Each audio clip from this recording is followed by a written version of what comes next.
Assalamualaikum, teman-teman. Kita baca cuplikan buku lagi. Kali ini gua pilihkan satu buku berjudul Perkumpulan Anak di Luar Nikah, karya Grace Tioso. Ini kenapa agak blur sih? Nih bukunya. Atau ntar gue taruh di sini deh, agak blur. Tapi anyway, Perkumpulan Anak di Luar Nikah Grace Tioso ini, mungkin kalau baca judulnya, lo bakal bilang, "Wah, ini novel tentang aib orang-orang yang lahir dari, luar pernikahan." Atau anak haram mungkin gitu ya. Tapi itu tidak benar. Jadi novel ini berlatar belakang masyarakat keturunan Tionghoa Indonesia, kelahiran tahun 60-an sampai 90-an yang kesulitan mendapatkan status warga negara Indonesianya, walaupun mereka lahir dan besar di Indonesia. Percayalah, kita pernah ada di masa kegelapan seperti itu. Jadi lu bayangin, ada satu anak. Mungkin, ibunya orang suku apa gitu, suku Sunda atau suku Jawa, sementara bapaknya dari keturunan Tionghoa misalnya, yang lahir dan besar di Indonesia. Tetap mereka tidak bisa mendapatkan, sehingga di akta kelahirannya bisa saja yang ada cuma nama ibunya. Mungkin karena itulah si Grace Tioso ini, penulisnya ini secara bercanda dan ironis menyebutnya sebagai anak di luar nikah. Nah, ini novel penting untuk menjelaskan bahwa Indonesia pernah ada di masa itu. Ada bagian dari pemerintahan Indonesia di masa itu yang sangat diskriminatif terhadap para keturunan Tionghoa. Kalau sekarang udah jadi bercandaan ya, cindo segala macam, Anda harus tahu bagian dari sejarah itu. Nah, gue mau bacain cuplikan, novelnya ya. Oh ya, Grace ini kalau nggak salah tinggal di Singapura dan bagian dari, mereka yang teman-teman warga Tionghoa atau keturunan Tionghoa yang kabur pada masa, kerusuhan 98 kalau nggak salah. Anyway, kita bacain aja ya. Ini gue bacain cuplikan dari halaman 152. "Pa, papa punya istri lain?" Potongan-potongan adegan mama papa membanjiri benak Marta. Papa yang melihat wajah Marta yang pucat cepat-cepat menambahkan, "Bukan begitu, dokumen papa tidak lengkap." Marta mengernyitkan dahi. "Apa susahnya mendaftarkan dokumen? Papa sedang urus," tambah papa pelan. "Kalau sudah, nanti kita betulkan aktamu." Betulkan? Memperbaiki barang adalah keahlian papanya. Mulai dari motor, mobil, hingga sepeda ontel. Mama suka melihat papa bekerja dengan tangan berlumuran oli. Jika papa bisa memperbaiki mobil, dia pasti juga bisa memperbaiki apapun.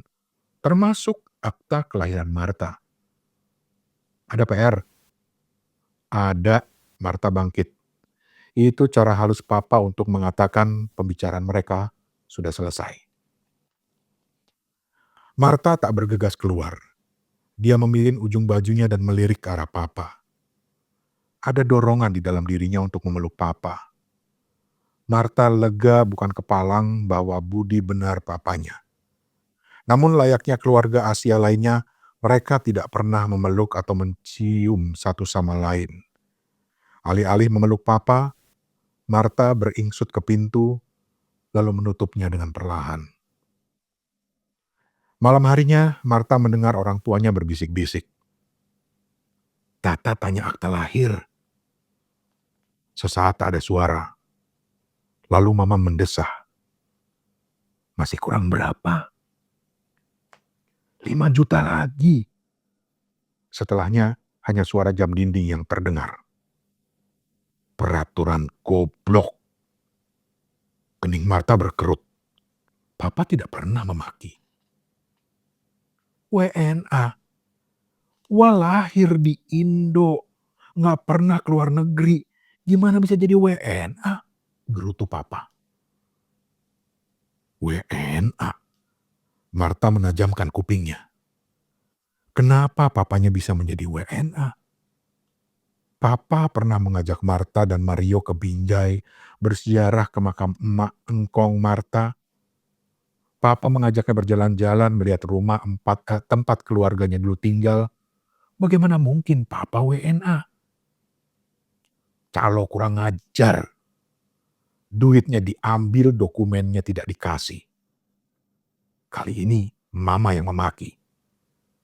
Semoga SBKRI-nya cepat selesai. Tata bukan anak haram, dia anak wah. Ya jelas, negara yang bikin dia jadi anak haram. Bisikan orang tuanya berubah menjadi badai tornado di kepala Marta. SBKRI, WNA, anak haram, apa maksudnya? Setahun kemudian, pada akhir 1996, entah berapa uang yang dihabiskan, akhirnya Papa mendapatkan SBKRI, Surat Bukti Kewarganegaraan Republik Indonesia. Papanya berkata itu surat sakti. Papa tidak lagi stateless. Nanti kita nabung untuk bereskan aktamu, ujarnya Rian. Mereka tidak sadar bahwa angin perubahan berhembus. Monster bernama kerusuhan yang selama ini tak terbentuk mulai terdengar jejak kakinya. Perkumpulan anak-anak di luar nikah, Grace Tioso. Gue Rani Hafid, Assalamualaikum.